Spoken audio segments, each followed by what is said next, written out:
तमाम गीत बड़ी सौदे गाना आइलो पवन भैया के साथे कि जाता नहीं हम परदेश में कमाए आज सुनो ये प्यारिया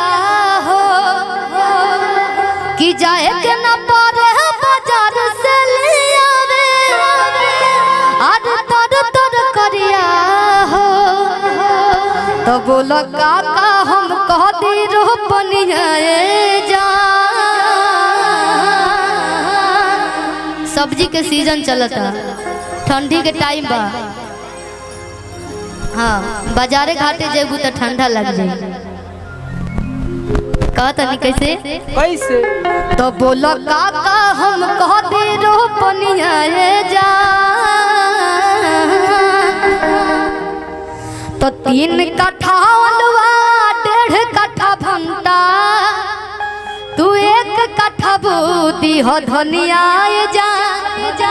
काहे खातिर ठंडी में बड़ा साग भात आ चटनी रहे तो बड़ा नीक लगेगा काजी आ ऊपर से मूली भी रहेला तो अच्छा लगेगा खाटी बोली मुरई रहेला तो बड़ा अच्छा लगेगा काट हां सही बात बा कि हम कुछ खाए चटनिया जा कि जाता नहीं हम परदेश में कमाए सुनो ये प्यारिया हो जाता नहीं हम परदेश में कमाए ई दू भैया के भूख लागल बगा अबे हम 200 देंगे कहनी की नाश्ता कर ले पॉपकॉर्न लिया के खा ली ठंडा लगता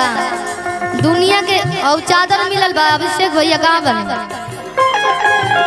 उड़ा दिमा के ईदू भैया के सम्मानित कर दी तो जाता नहीं हम परदेश में कमाए सुनो ये प्यारिया हो जाए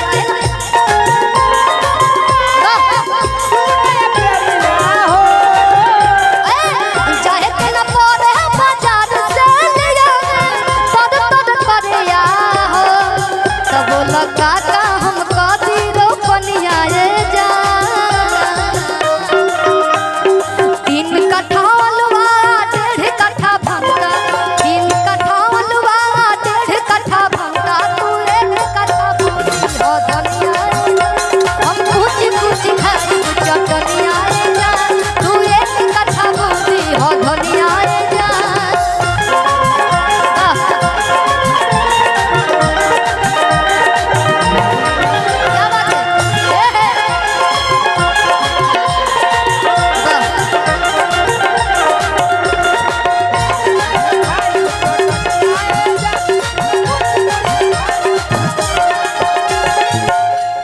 तरफ से ढेरों सारा आशीर्वाद आयतना में कई मुठा झोरा भर के धनिया मिल जाए भैया बड़ा सुंदर टेनी भैया के तरफ से हेमन झोरा में मिली धनिया ऐसे ढेर है तो बोरों में कसा जाए पूरा कुशीनगर जिला में बटा जाए भैया कि भुजिया बना के तू खइहा बहू की अरे 2-4 थान हम लगा दे हम लौकी अब चाप के खाली चौहान जी खातिर वो सुबह जोरदार ताली बजाएंगे कारण कि आज तक जितना भी ये गाना लिखे हैं चाहे गवाए हैं चाहे डुएट भाई चाहे सोलो भाई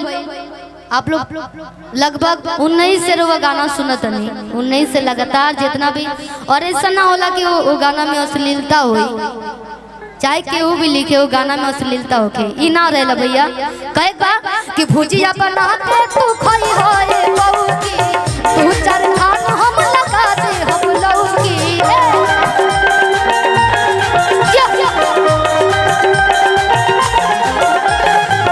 भुजिया बना के तू खई होए बहू की 2-4 थान हम लगा दे हम लौकी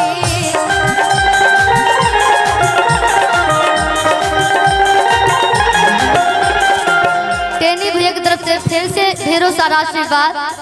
आई पैसा ना आई प्यार और वालों के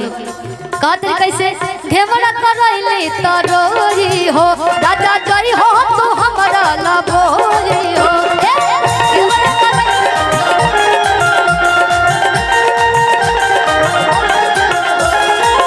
तो बोलो काका तो खाली टाइम से डाल दी हो पनिया जा वो ढेर बनाई खाली 2 से 3 दिन मेहनत कर दिया साजी सुबेरे तो खाली टाइम से डाल दी हो पनिया जा अरे 3 कट्ठा वलुआ 1.5 कट्ठा भंटा तू 1 कट्ठा बोदी हो दुनिया हम कुछ खाई चटनिया जा हम कुछ खाई चटनिया जा हम कुछ खाई चटनिया जा हम कुछ खाई चटनिया जा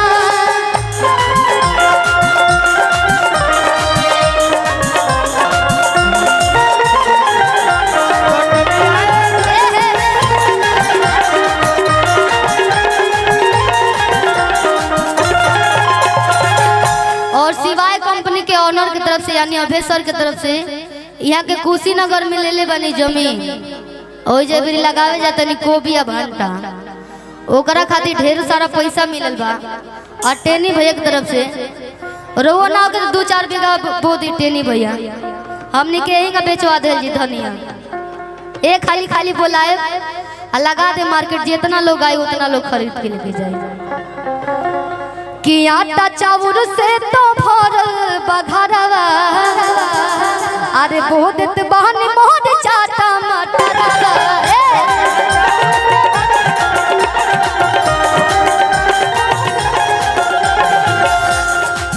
कि टाइम पकोड़े झोरे के टाइम पकोड़े झोरे के देवरा पीछे के लगा दी हो घोरे के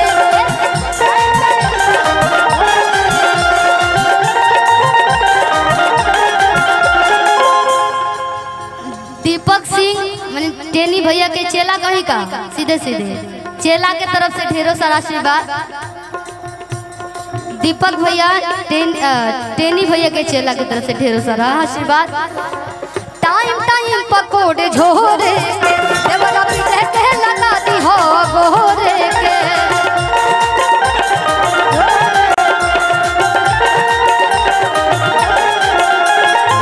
कि होई पवन ना होई पड़े सनियाए जा और 3 कट्ठा वलुआ 1.5 कट्ठा भंटा कि 3 कट्ठा वलुआ 1.5 कट्ठा भंटा तू 1 कट्ठा बोदी हो धनिया जा हम कुछ खाई चटनिया जा तू 1 कट्ठा बोदी हो धनिया जा हम कुछ खाई तू 1 कट्ठा बोदी हो धनिया हम कुछ खाई चटनिया जा तू 1 कट्ठा बोदी हो कि कहिले बा कमा हो